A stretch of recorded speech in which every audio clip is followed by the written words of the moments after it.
My girlfriend and I have decided to make this house our new home, so please don't return here. When my 3-year-old daughter was discharged from the hospital after a month-long stay, I returned home to a devastating discovery.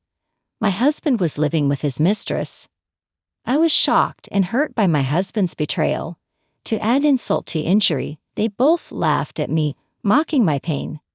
To make matters worse, my husband had the audacity to ask me to come back and clean up the mess he had created, effectively forcing me out of my own home. In my anger, I sought advice and took decisive action against my husband and his mistress. My name is Emily. I met my husband Michael through an introduction from my sister's husband, and we live together with our daughter, who is now 3 years old. The house we live in was built while I was pregnant. We have filled it with our preferences, keeping everything white both inside and out. I really liked it, however, because white shows dirt easily. It requires a lot of attention to cleaning. Moreover, my husband gets very grumpy if there is even a small stain, getting upset when our young daughter spills rice on the floor or dirties the walls. But he never cleans it himself, he just tells me this place is dirty. Because my husband claims to like cleanliness, he points out every little detail, and I have been getting quite fed up with it lately. Initially, I quit my job and was a full-time housewife after we got married, but when our daughter started kindergarten, I decided to start working part-time to save money for the future. I have started working, so I wish my husband would help out a bit more with housework and childcare.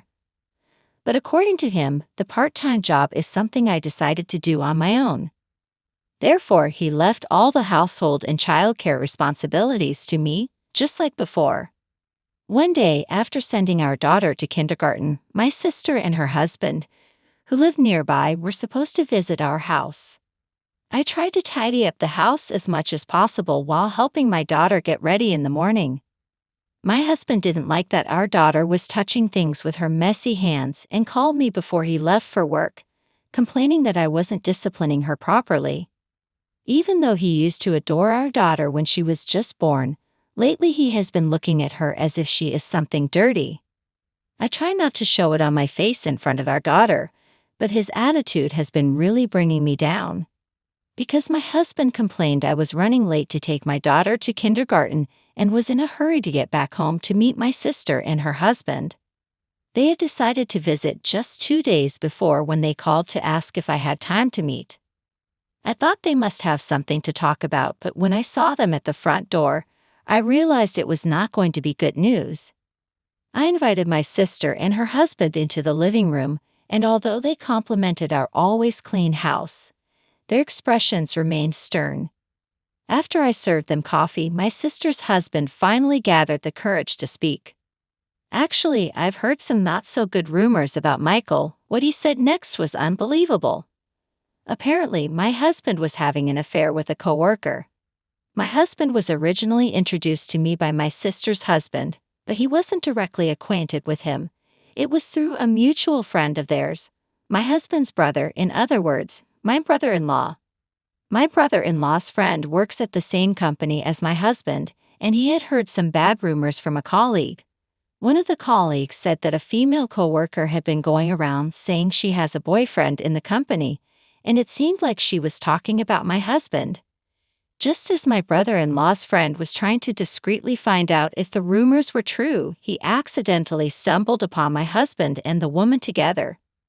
They weren't even trying to hide it, openly flirting in the company. His friend was shocked, took a photo of them, and reported it to my brother-in-law. Then my brother-in-law told my sister's husband with the photo. Even though my sister's husband initially couldn't believe it, he had to accept it as the truth when he saw the photo evidence. He even has the photos with him, but I chose not to look at them. My sister and her husband apologized to me, saying they were sorry for introducing me to a man who would cheat. Even after finding out about my husband's affair, I was at a loss for what to do. I had never doubted my husband before hearing this story from my sister's husband, and more than anything, I didn't want to take my daughter's father away from her. But at the same time, I couldn't stand the thought of being cheated on. I was about to talk to my sister and her husband about what to do next when suddenly my phone rang. I answered the phone. It was from my daughter's kindergarten telling me that she had a high fever and asking me to come pick her up. It seems like my daughter has a fever, so I need to go pick her up, I said. My sister and her husband, who had come by car, offered to pick up my daughter with me, so the three of us went to pick her up together. When we arrived at the kindergarten, my daughter was completely exhausted, and it was clear that it wasn't just a common cold. Her cheeks seemed a bit swollen, and her homeroom teacher told us that there was a child in the class who had gotten mumps, so she suspected that my daughter might have it as well. We rushed to the hospital, and at the reception we told them that we suspected she might have mumps. Given my daughter's condition, they decided she needed to undergo some tests. While waiting for the test results, I got anxious and called my husband, but he didn't answer and didn't call me back. In the meantime, my daughter's test results came back, and it turned out she had mumps and had developed meningitis. She was admitted to the hospital right away and moved to a hospital room. After we received an explanation about the hospitalization, and since my daughter was fast asleep, I decided to go home to prepare for the stay. My sister and her husband offered to stay with my daughter, so I called a taxi and went home. When it was completely dark outside, my husband finally returned my call. He seemed upset that I called him while he was at work, and in an irritated voice he said to me, "Don't call me during work." I told him that our daughter had a fever, that we took her to the hospital, and that she was admitted with meningitis. However, he seemed not to grasp the seriousness of the situation and said, "You're there with her, so don't call me for every little thing. I'll be staying at the hospital to accompany her for a while. All right, I'll leave it to you." And with that, without a single word of concern for our daughter, he just hung up on me. In the end, my daughter was in the hospital for over a month. My sister and her husband, as well as my parents and my in-laws, were all worried and came to visit many times. But my husband never visited once. When the day for my daughter's discharge was decided, I asked my husband to pick us up by car, but he refused, saying he was too busy with work. I told this to my sister, and then my sister and her husband offered to come pick us up on the day of my daughter's discharge. My sister's husband drove us, and I went home with my daughter, who was completely back to normal after a long while. However, when we got home, my husband's car was in the parking lot, even though he was supposed to be at work. In the window, I could see the silhouette of someone who wasn't my husband. It was clearly a woman. My sister and her husband noticed the silhouette as well, and they were furious, saying, "That's definitely the cheating partner." I held them back from storming in and leaving my daughter, who had fallen asleep in the car, with them. I went inside alone. When I got to the living room, there was a woman right next to my husband, just as I had seen from the window. When my husband noticed I was back, he hastily put some distance between him and the woman, but I had already seen everything. "Hey, I'm back. Who's this?" I asked my husband. Instead of answering, my husband stepped in front of the woman as if to hide her from me, ignoring my question. He asked me, "Why are you here?" I couldn't believe it. He had forgotten the day of our daughter's discharge. "I told you today was the day she's getting out of the hospital," I said. "No way, you said it was tomorrow. You tricked me into coming back today." He must have been so preoccupied with bringing his mistress home that he completely forgot about our daughter. The mistress peeked her face from behind my husband, and looking at me, she smiled mockingly. Then she said to my husband, "This is your wife. What a pudgy old lady." Hearing that, my husband also changed his attitude and said, "I know, right? Look, I think you can tell, but I've got a young and cute girlfriend now. We've decided to live here together, so you should not come back." My husband said that and put his arm around the cheating partner's shoulders, as if to guess. I remembered when my sister's husband told me about the affair. I hesitated to divorce him, however, after seeing his behavior during our daughter's hospitalization, any love I had for him had completely disappeared. He never visited our daughter in the hospital, not even once, and he expected me to do all the house chores as usual. I had taken time off from my part-time job and was exhausted from going back and forth between the hospital and home. Instead of caring for me, he was taking advantage of my absence to spend time with his mistress in our house. "Don't come back home," he had the audacity to say that, but I didn't have the energy to argue anymore. So I quickly packed my things and went back to the car where my sister and her husband were waiting. My husband and his mistress were laughing as they watched me leave. Back in the car, I told my sister and her husband what my husband had said. They were about to storm out of the car, but I stopped them.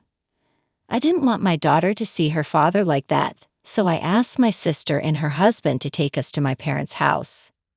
Afterwards, I stayed at my parents' house where my sister and her husband live. Both my parents and my sister's family welcomed my daughter and me warmly. My daughter didn't say she wanted to go back to our house, and she gradually got better while recuperating at my parents' house. My husband, starting from around the time my daughter began to crawl, was concerned only about getting dirty and didn't even hold her, so his affection for our daughter was only for a brief moment. She probably hardly has any memories of being fondly cared for by her father. She never said she wanted to meet her father or that she was feeling lonely. I didn't have the energy to talk things out when we went back to our house, so I just left. But I couldn't let things with my husband go on like this. Since my daughter had recovered enough to possibly go back to kindergarten, I finally started to think about what to do about my husband. One day, I received a call from my husband. While wondering what he would say, I answered the phone, and he told me, "The house is dirty. Come back and clean it." Even though he should be living in that house with his affair partner, it seemed like she was also a person who doesn't do housework. Just like him. Well, my sister had told me she was young, so she might not have lived alone before and probably left all the housework to her family. It was my husband who told me not to come back. But now he's telling me to come back just to clean, which is an incredibly selfish thing to say. I declined my husband's request in amazement. "You should clean your own house, or maybe that girl you're having an affair with can do it." I said that and hung up the phone. My husband called several times after that, but I ignored him and didn't answer any more of his calls. He must be fuming on the other end of the line, not knowing what will happen to us from here on. That night, after having my parents put my daughter to bed, I was folding laundry in the living room. Then I heard some commotion at the front door, so I went to see what it was. When I opened the door, there stood my husband and his affair partner, completely drenched from head to toe in red. Behind them, my sister and her husband, as well as my in-laws, were glaring at them, making sure they couldn't run away. My husband and his affair partner apologized, saying, "We are truly sorry." However, my sister, her husband, and my in-laws didn't accept their apology. What was covering them from head to toe was not blood but tomato juice. After my husband had called me to clean the house, I immediately told my sister and her husband, as well as my in-laws, about it. First, my sister and her husband went to visit my husband, and while they were doing that, my in-laws, who live a little distance away, also headed to my husband's place by car. My sister and her husband lured my husband up to the garden under the pretext of borrowing some gardening tools I had. As soon as my husband turned his back, they threw tomatoes at him. When he turned around in surprise, they also hit his face with tomatoes. These tomatoes were overripe and had become very soft, waste products from a farm owned by a relative of my sister's husband. They probably wouldn't cause much pain when hitting someone, but the insides would splatter out immediately, which seemed to have an effect on my husband, who likes cleanliness. My sister and her husband didn't give my husband a chance to fight back and kept throwing tomatoes at him. The tomatoes hit not only my husband but also the pure white exterior walls of the house. My husband screamed while all this was happening. My in-laws arrived and my husband was being pelted with tomatoes by my sister and her husband, as well as my in-laws. Hearing my husband's screams as he ran around in a panic, the affair partner, suspicious of what was happening, showed her face in the garden.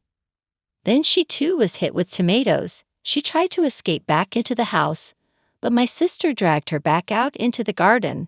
She ended up running around with my husband. Every time my husband and the exterior walls got dirty, he let out a pitiful scream, and the affair partner also started to cry and scream in panic. By the time my sister, her husband, and my in-laws had thrown all the tomatoes they brought, the two of them had completely quieted down. They were led to my parents' house nearby on foot. It seemed like the neighbors gave them strange looks as they passed by, but no one intervened. Actually, I was listening over the phone the whole time since my sister and her husband arrived at my husband's place. I can never forgive what my husband and his lover did, but hearing my pathetic husband's voice and the lover's cries, I felt a bit better. Seeing the pitiful sight of the two of them desperately apologize to me, I couldn't help but find it hilarious. This plan was suggested by my sister's husband after my daughter was discharged from the hospital. Doubting my husband's attitude when our daughter was hospitalized, I thought of installing the baby monitor we used when she was a baby in our bedroom. I suspected that if my sister's husband was right, my husband might have invited his lover to our house while my daughter and I were away. I was nervous that the baby monitor, hidden in the shadow of a houseplant, would be found at any moment, but luckily, neither my husband nor his lover found it, and it captured both of their actions perfectly. From the day my daughter was hospitalized, it seemed like my husband was enjoying a quasi-cohabitation with his lover at our house. Every time I came home, I saved the recorded footage as evidence. After my daughter was discharged and my husband's infidelity was confirmed, I told my sister and her husband about the video evidence and consulted them about what to do next. They first suggested getting my in-laws on my side. My in-laws live about a 30-minute drive away and are calm people, never seen angry, unlike my husband. I went to my in-laws' house with my sister and her husband, bringing the evidence with us. At first, my in-laws didn't believe that their son could cheat, but when we showed them the footage, they saw my husband being intimate with his lover, and they had no choice but to believe my story. Moreover, my husband not only told his lover that he would leave me, but he also said about our daughter, "She just messes up the house, not cute at all. I'll throw her out along with her mom." Hearing this, my in-laws were furious. They wanted to go to my husband right away, but my sister, her husband, and I stopped them. My husband had been defiant when he found out that I knew about the affair, so we thought that getting a divorce right away would be just what he wanted. We didn't want things to go his way, so we discussed with my in-laws how we might be able to punish my husband. They were also unable to forgive what they saw on the video, so they immediately agreed to our plan. After discussing it together, we decided to throw tomatoes at him, a suggestion from my sister's husband who had studied in Spain. Inspired by the tomato festival there, we thought it would be satisfying since my husband hates getting dirty, and throwing tomatoes, which wouldn't cause injury, seemed like a good idea. It was also perfect timing because my sister's husband's relatives are farmers and they had an excess of tomatoes that were about to be thrown away. At first, I was bewildered by this outlandish idea, but I realized that normally, this kind of behavior wouldn't be enough. I thought he deserved to feel a bit of pain from being hit by tomatoes, so I decided to go along with his idea. My sister, her husband, and my in-laws were to carry out the plan. I wanted to throw tomatoes at my husband too, but I was still worried about my daughter's condition and couldn't leave my parents' house. Moreover, my sister and her husband felt guilty for introducing me to my husband, and my in-laws felt responsible for raising their son the way they did. So it was decided that the four of them would carry out the plan without me. I made them promise to do it outside the house and not inside. Although I'm disappointed that I couldn't throw tomatoes myself, seeing the pathetic sight of my husband and his lover thanks to the four of them made me feel refreshed. Of course, I've already talked to my parents about my husband's affair, so when my husband and his lover were taken to my parents' house, they were like sitting on pins and needles. I threw the divorce papers at my husband who couldn't meet my eyes. "Let's get divorced. I have all the evidence of your affair. You must pay child support." Hearing the word child support, the lover raised her voice in disbelief. It seemed she was dreaming of marrying my husband, becoming a housewife, and living a comfortable life. Thinking that she would be trapped in debt from paying child support, she started to deny everything, saying, "I have nothing to do with this man." I then told them about the baby monitor footage. At that point, the lover started to argue that it was an invasion of privacy, and my husband, supporting her, threatened to sue me. However, my in-laws and my sister and her husband scolded them harshly. Still terrified from being pelted with tomatoes, the two of them quickly fell silent. When I told my husband again to agree to divorce, he started grumbling. "I've been supporting you all this time, and since you're a housewife, you should obey your husband. You can't even clean properly. You were a useless wife." My husband made a sarcastic remark about whether a part-time working mother could make a living. However, there was a reason for my decision to go back to my parents' house. This time, it was not only that my parents and my sister and her husband welcomed me, but I was also offered a full-time position at my part-time job. When I told my husband about this, he clicked his tongue in frustration. Then I declared to my husband that my daughter and I would never return to that house again. Sure enough, my husband started making a fuss about who would clean the walls of that house.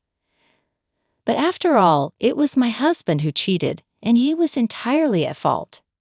I told him to clean it himself, and he started demanding that I pay for the exterior cleaning. My in-laws were fed up with my husband for bringing up such a matter at this point, and disowned him on the spot. Having been disowned by his parents-in-law, my husband, for some reason, proposed to his mistress covered in tomato, and having lost all her love for my husband due to the humiliation and the prospect of having to pay child support. The mistress promptly rejected his proposal. She said to my husband, "I'm not interested in a penniless man." He was left dumbfounded. Then, under our glaring eyes, my husband reluctantly agreed to our divorce. We told them that we would talk further through a lawyer and sent my husband and his mistress away. I don't know what they talked about on their way back, but apparently they ended up cursing each other out and parted ways afterward. My husband ended up living alone in that house, working hard to pay the mortgage and child support. It seems that my husband tried to ask his brother for help, but he coldly turned him away and cut ties with him.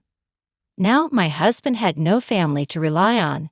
As for the mistress, due to the bad rumors about her relationship with my husband, she apparently quit her job. Having quit her job, the mistress's affair was discovered by her parents, and it seems that she is likely to be disowned, just like my husband. She was kicked out of her parents' house and is now living in a cheap rundown apartment, working part-time during the day and in a nightclub at night. My sister once spotted the mistress working the register at a store. She was so thin that my sister almost didn't recognize her, except for her name tag. She looked much older than her early 20s. It's sad to think how one mistake can change someone's life so drastically, robbing them of so many potential happy moments. As for me, I've started working full-time with the support of my parents, sister, and her husband, who welcomed me back to my parents' house. It's tough sometimes, but I'm feeling accomplished as I'm given more responsibilities. My daughter has settled into life at my parents' house and is thriving. Back when we lived with my husband, my daughter struggled with adult men, likely due to my husband's frequent yelling. But now, thanks to my sister's husband and my father treating her kindly, she's starting to overcome that fear. With such a caring family around us, my daughter and I are enjoying the peaceful and happy life.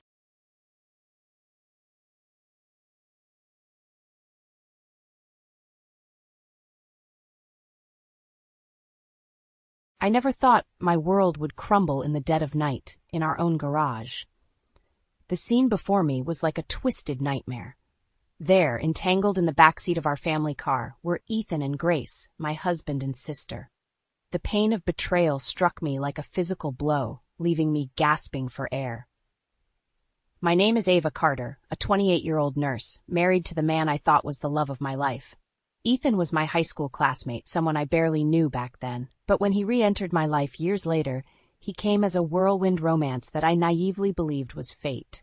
Our love is real, Ava, Ethan's words echoed in my mind, now a cruel joke in the face of his betrayal.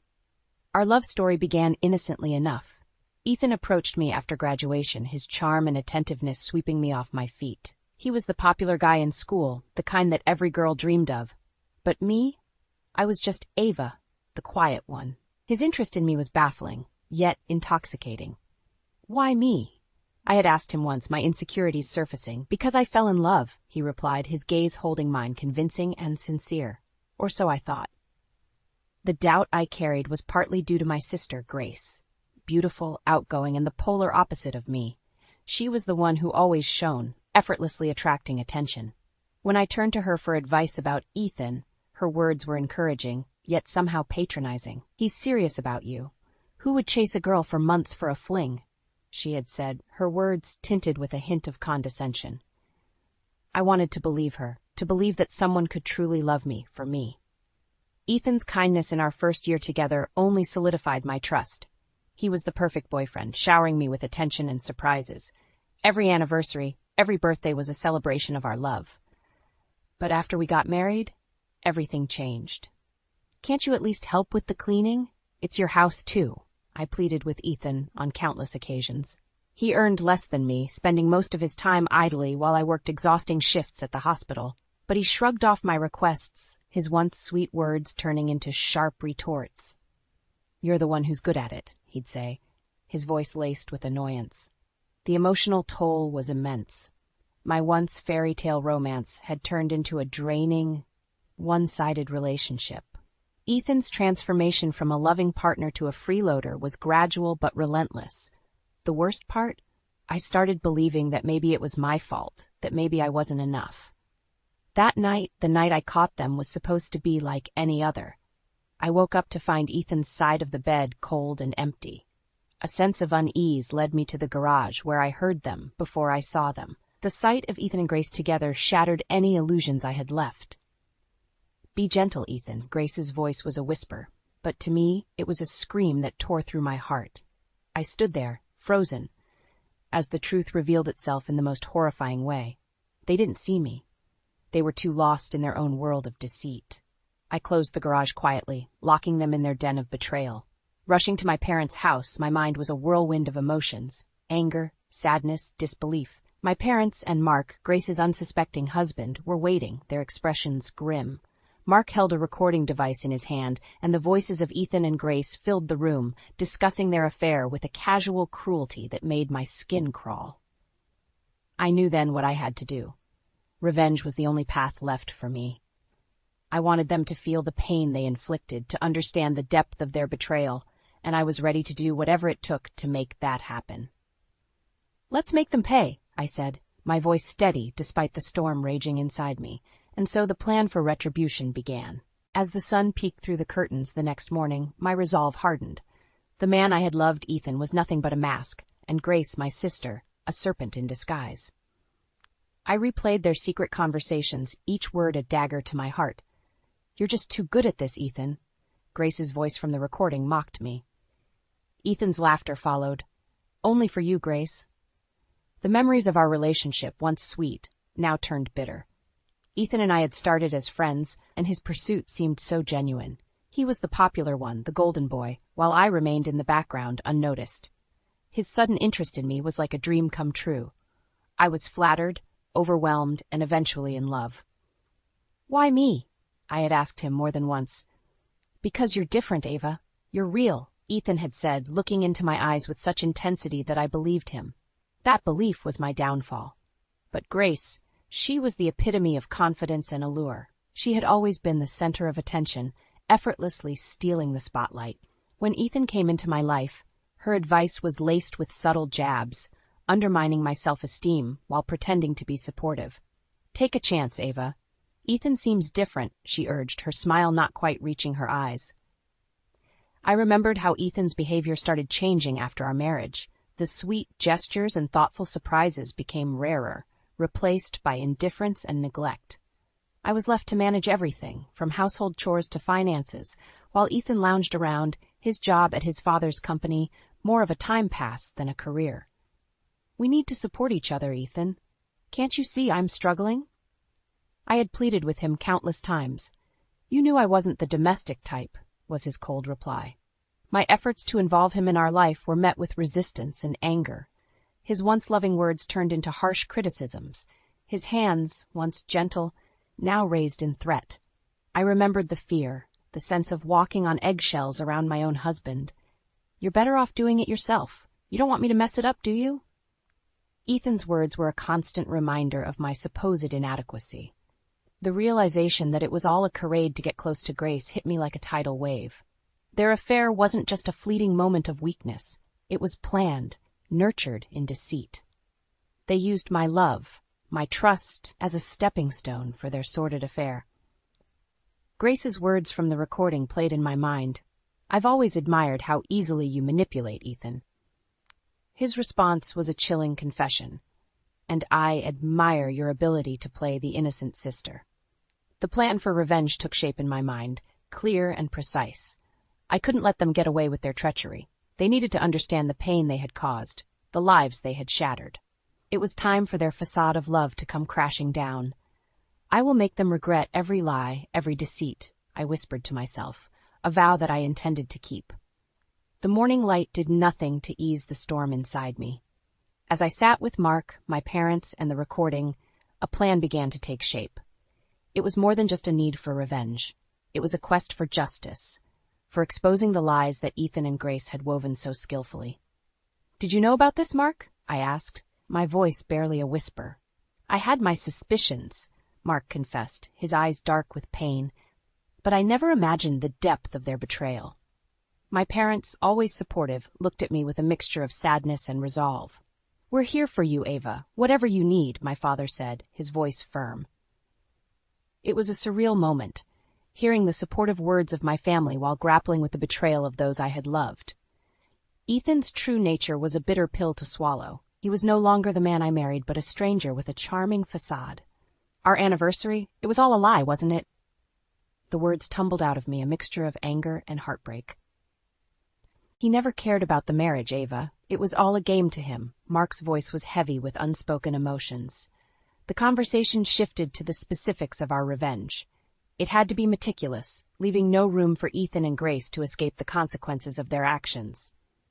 "We need to hit them where it hurts the most," I said, my voice steady despite the turmoil inside. "Financially and socially," Mark added, his mind already strategizing. The plan was simple yet effective. We would use the evidence of the affair to ruin their reputation.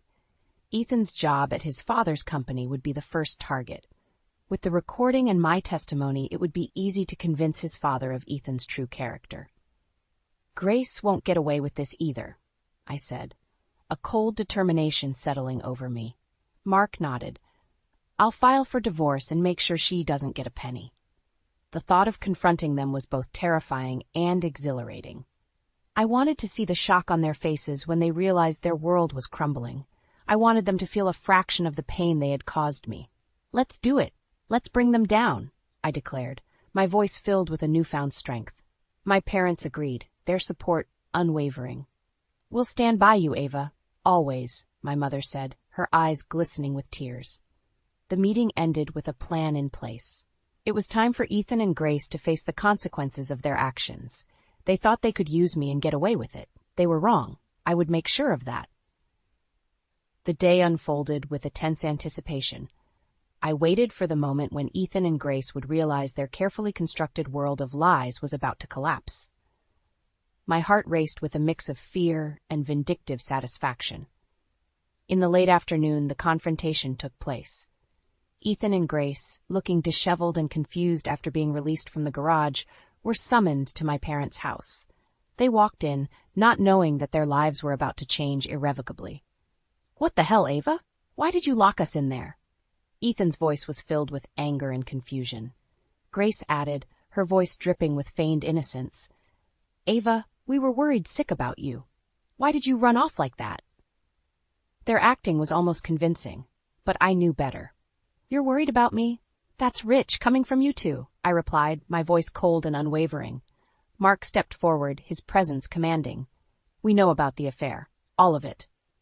Ethan and Grace exchanged a panicked look, their masks of concern quickly dissolving. "You have no proof," Ethan blurted out, his voice betraying his fear. "That's where you're wrong. Mark said, pulling out the recording device. The voices of Ethan and Grace filled the room, their intimate conversation echoing off the walls. The color drained from their faces as they listened to their own words, their affair laid bare for all to hear. This is illegal. You can't record us like that.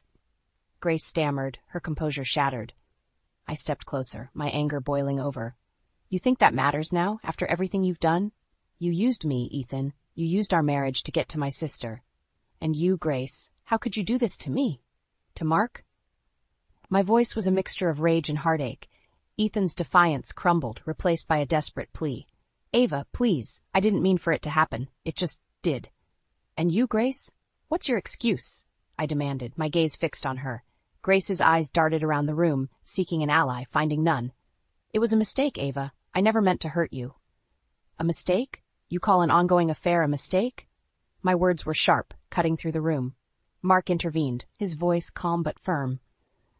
The marriage is over, Grace. I've already filed for divorce. And as for you, Ethan, your father will know about this. I doubt he'll want a son-in-law who cheats on his daughter with her own sister. Ethan's face went pale, the reality of his situation finally dawning on him. Grace began to sob, her tears failing to elicit sympathy from anyone in the room. You two deserve each other, I said, the finality in my voice marking the end of the chapter that had been Ethan and Grace in my life. As they left, their pleas and cries echoing behind them, I felt a sense of closure. The path ahead would be challenging, but at least it would be free from their deceit. The revenge was just beginning, and I was ready for whatever came next. The aftermath of the confrontation left a bitter taste in my mouth. Ethan and Grace had left, their facades of innocence shattered. But it wasn't enough. The depth of their betrayal demanded more than just a revelation. It required retribution. Sitting around the dining table with Mark and my parents, we plotted our next moves. The air was thick with a sense of righteous anger, a collective desire to see justice served. We need to ensure they truly understand the consequences of their actions, Mark said, his voice resolute. I nodded in agreement. They can't just walk away from this unscathed. My father, usually a man of few words, spoke up. Ethan's employment at his father's company is his lifeline. If he loses that, he loses everything. A plan began to form, one that involved not just exposing Ethan's infidelity to his family, but also highlighting his manipulative nature. His father, a respected businessman, would not tolerate such a scandal. And what about Grace? My mother asked, her voice tinged with disappointment and disgust for her own daughter. Her social standing, her lifestyle, it all hinges on her marriage to Mark, I said. Once the divorce is finalized and the details of her infidelity become public, she'll lose it all. Mark nodded. I'll make sure the divorce settlement leaves her with nothing. She won't be able to charm her way out of this. The conversation turned to the logistics of our plan. Mark had contacts who could expedite the divorce and ensure the affair was made public. My father knew people in the business community who would ensure Ethan's disgrace was well known.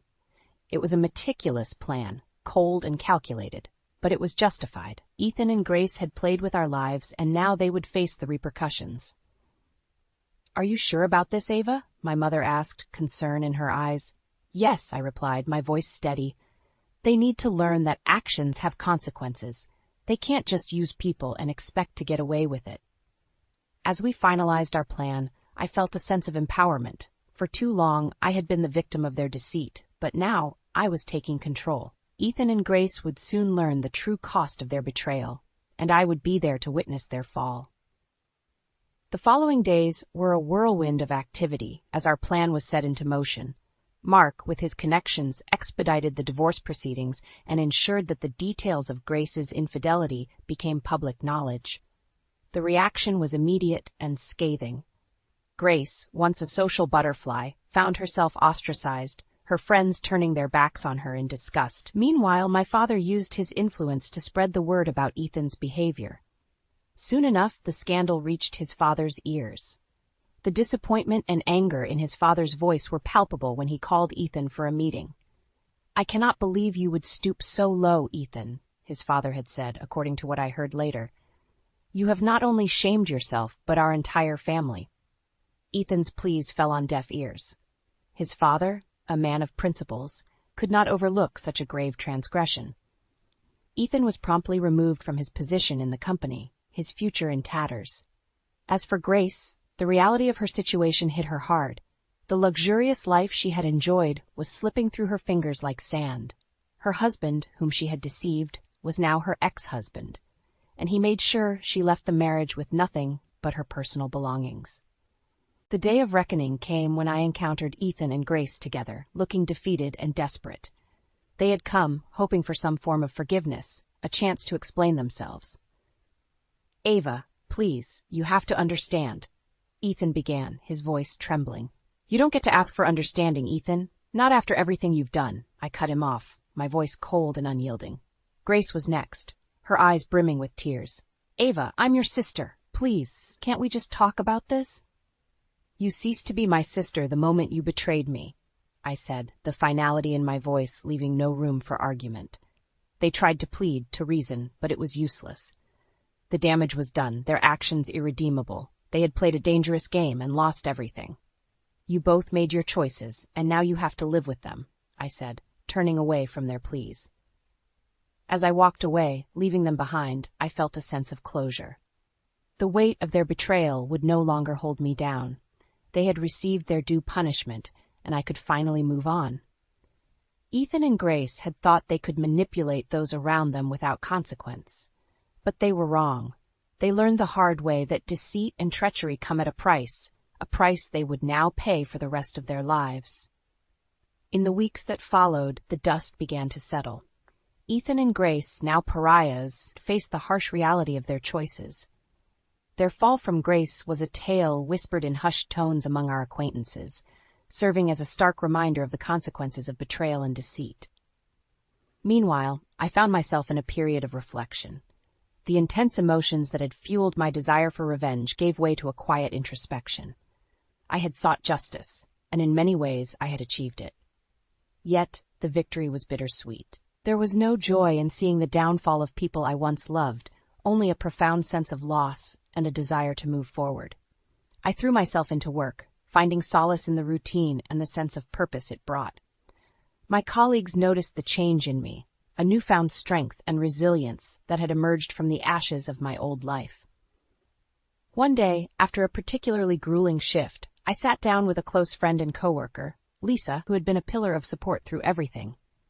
"You look different, Ava. Stronger," she commented, her eyes filled with a mix of concern and admiration. "I had to be," I replied, stirring my coffee absent-mindedly. "I couldn't let them destroy me." Lisa nodded, understanding. "And now, what's next for Ava Carter?" I smiled, a genuine smile that had been absent for too long. "I start living for myself. I rebuild, but this time on my own terms." The path to healing wasn't straightforward. There were days when anger and sadness threatened to overwhelm me, but with each passing day they became less potent. I began to rediscover parts of myself that I had lost in my marriage, my independence, my strength, and my capacity for joy.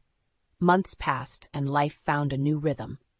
Ethan and Grace became distant memories, occasional whispers in the wind that no longer had the power to hurt me. My relationship with my parents and Mark grew stronger, forged in the fires of adversity. We had faced a storm together, and it had brought us closer. As for love, I was cautious. The scars of betrayal were still there, but they were healing. I knew that someday I would be ready to open my heart again, but for now, I was content in finding peace within myself. Sitting in the park one sunny afternoon, watching the world go by, I realized that I had come a long way. The journey had been painful, filled with trials and tribulations, but it had led me to a place of understanding and acceptance. I had learned that revenge, while satisfying in the moment, was not a path to true happiness. True strength lay in forgiveness, in the ability to let go of the past and embrace the future. As I looked up at the clear blue sky, I felt a sense of hope, a belief that the best was yet to come. The past could not be changed, but the future was mine to write. And with that thought, I stood up, ready to face whatever life had in store for me, with a heart that was healing and a spirit that was unbroken.